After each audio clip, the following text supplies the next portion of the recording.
అమెరికాలో అయితే ఇప్పుడు టెక్ సిబ్బందికి అక్కడ ఏ ప్రాబ్లం లేదు, వాళ్ళకి అవసరమే. ఎన్ని కంపెనీలు పెరిగితే అంతమంది స్టాఫ్ కావాలి.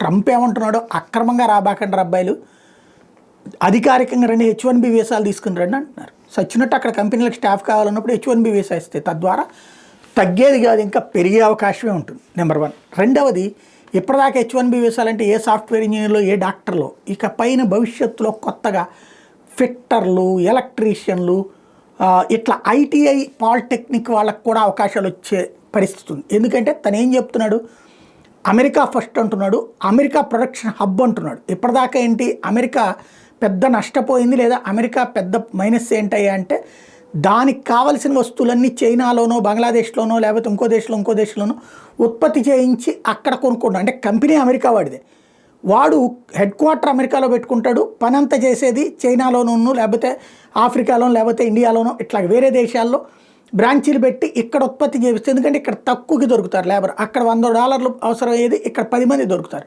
చైనాలోనో, భారత్లోనో, బంగ్లాదేశ్లోనో, ఇట్లాంటి చోట్ల. కాబట్టి ఇట్లాంటి దేశాలలో మ్యానుఫ్యాక్చరింగ్ పెడుతున్నారు. ఇప్పుడు ట్రంప్ ఏమంటున్నాడు, మ్యానుఫ్యాక్చరింగే తన దేశంలో పెట్టాలంటున్నాడు.